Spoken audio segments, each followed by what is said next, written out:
ada sebuah kisah yang lumayan menarik di Alkitab dalam Kisah Para Rasul, yaitu tentang kelakuan dari anak-anak imam yang bernama Skewa. Jadi dia punya anak. Nah, anak-anak ini adalah sebenarnya orang-orang Yahudi gitu, kayak kayak orang-orang Farisi dan ahli Taurat. Seperti mereka orang-orang yang ngikutin tren. Jadi tren apa yang lagi ramai mereka ikutin. Nah, mungkin ya mereka berpikir, wah sekarang nih lagi trennya memakai nama Yesus nih untuk ngusir-ngusir roh jahat gitu, ngusir-ngusir setan. Akhirnya anak sekawa ini kalau nggak salah ada 7 orang. Jadi mereka keliling kota, terus nyari-nyari orang yang kerasukan gitu ya, atau apapun lah itu yang bisa mereka kerjain gitu. Dan ketika mereka menemukan orang yang kerasukan itu, mereka berpikir itu sebuah kesempatan untuk memberdayakan nama Tuhan Yesus.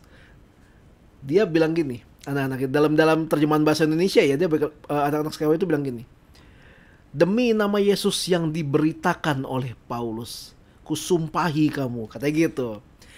Nah menariknya, respon dari roh jahat yang merasuk seseorang ini bilang gini, tetapi roh jahat itu menjawab, Yesus aku kenal dan Paulus aku ketahui, tetapi kamu, siapa kamu? Bagaimana kalian semua kalau misalnya kalian punya pelayanan gitu, pelayanan pelepasan gitu ya. Di gereja-gereja karismatik kan nyebutnya pelayanan pelepasan kan. Lalu ketika ada orang yang manifestasi gitu, diikat oleh roh jahat atau terikat apapun itulah ya. Lalu kalian tumpangin tangan, lalu kalian dengan sangat percaya diri kalian doain dalam nama Yesus keluar. Lalu responnya seperti itu. Responnya bilang, "Oh, Yesus gua tahu, Paulus oh gua ngeri." Lu siapa? Lu siapa mau coba-coba ngusir gua? Kemarin aja baru masih bikin dosa gitu. Sekarang mau sok-sokan ngusir gua. Walaupun pakai nama Yesus, itu nggak ada kuasanya. Jadi kita bisa lihat ada orang atau ada posisi atau sebuah situasi di mana nanti mungkin kita diperhadapkan untuk mempertaruhkan iman kita. Kita memberi jawab, kita over pede, tapi hasilnya kita malah akan ditertawakan. Kenapa begitu? Karena hidup kita nggak benar di mata Tuhan, tapi pedenya kita melebihi malaikat-malaikat. Kita bisa lihat lah, ada video-video kemarin yang lagi viral tuh ya, kemarin soal Kristen progresif dan sebagainya yang bilang hanya dengan kasih kita bisa masuk surga. Walaupun bukan pengikut Kristus bisa masuk surga, yang penting punya kasih. Ya kan itu kan pendapat orang yang tidak ngerti tentang firman Tuhan. Dia hanya menyenangkan telinga orang-orang yang hidupnya nggak tulus, nggak serius di hadapan Tuhan, supaya mereka pikir mereka sudah benar di hadapan Tuhan, padahal mereka sedang disesatkan. Jadi kita dibikin over confident gitu, over super nyaman dengan hidup kita yang tidak benar, supaya kita ngerasa hidup kita sudah berkenan di hadapan Tuhan. Hati-hati dengan orang-orang seperti ini gitu. Saya setuju dengan satu pendapat salah satu pastor yang saya kenal namanya Wigan. Dia bilang gini, Kristen progresif is the master of half truth. Kristen progresif adalah masternya atau ahlinya kebenaran separuh. Jadi nggak pernah penuh, hanya separuh. Lalu mereka percayai itu sebagai kebenaran yang penuh. Nah itu bahaya. Nah itu baru satu, tapi Kristen progresif itu baru satu dari sekian banyak aliran atau pengajaran yang nggak benar yang sedang berkembang sekarang ini. Kita lagi dibelokin aja nih, cuma mikirin yang progresif doang. Tapi padahal ajaran sesat yang lain masih berkembang banget, masih banyak banget. Malahan sedang sangat menjamur gitu. Jadi kalau kita nggak paham dengan benar tentang firman Tuhan, ya mungkin kita nggak akan sadar kalau kita sedang disesatkan atau kita sedang nyasar gitu dengan pengajaran yang lain.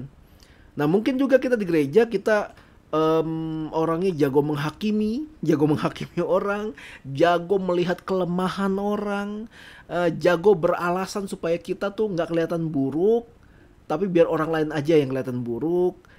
Suka mengkritik tapi dikritik balik nggak terima.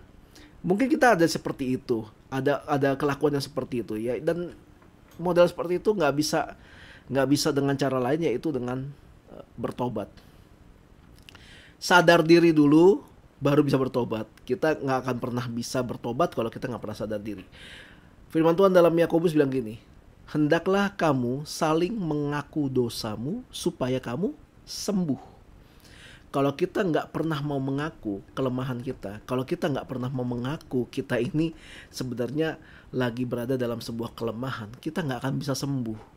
Kalau kalian pergi ke dokter, dokter tanya, oh kau lagi sakit, gejalanya apa? Pusing nggak? Oh nggak dok, padahal pusing. Oke, jantung dada berdebar-debar nggak? Nggak dok, padahal berdebar-debar.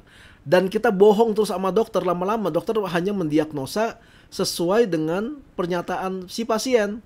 Akibatnya karena pernyataan pasien semuanya bohong, ya dokter mendiagnosa berdasarkan keterangan itu dan kemudian dokter memberikan obat. Ternyata obatnya salah. Apakah itu salah si dokter? Tentu tidak. Tapi kenapa bisa salah? Karena pasiennya atau kitanya nggak mau jujur baik di hadapan Tuhan ataupun di hadapan orang-orang kudus yang lain, di hadapan komunitas kita. Kita selalu bilang kita baik-baik saja padahal kita sedang tidak baik-baik saja. Akibatnya ya komunitas kita jadi nggak tahu juga kalau kita sedang tidak baik-baik saja. Tiba-tiba langsung parah aja, tiba-tiba langsung bubar aja, tiba-tiba langsung marah aja karena kita nggak pernah jujur, kita nggak pernah ngomong. Makanya teman-teman hati-hati dengan sifat-sifat atau sikap-sikap seperti ini, karena nanti pada harinya ketika kita berhadapan muka dengan Yesus, ada orang-orang yang Yesus bilang, Tuhan, aku udah melakukan banyak pelayanan yang luar biasa. Tapi Yesus bilang, aku gak kenal kamu.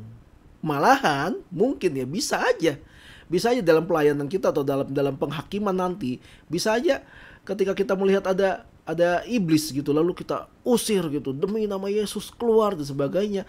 Lalu iblis bilang gini, Yesus tahu aku, pendeta itu gue tahu, jemaat itu gue tahu, dan gue nggak berani sama mereka.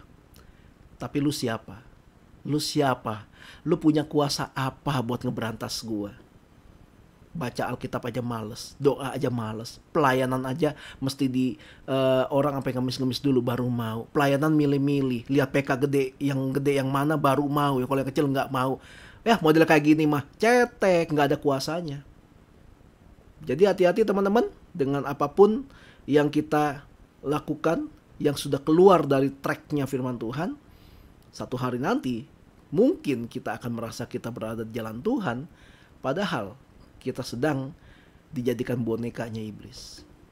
Jadi jangan over pede, terus introspeksi diri, terus belajar untuk merendahkan hati, dan yang paling penting mengaku dosalah supaya kamu sembuh. Selamat merenung.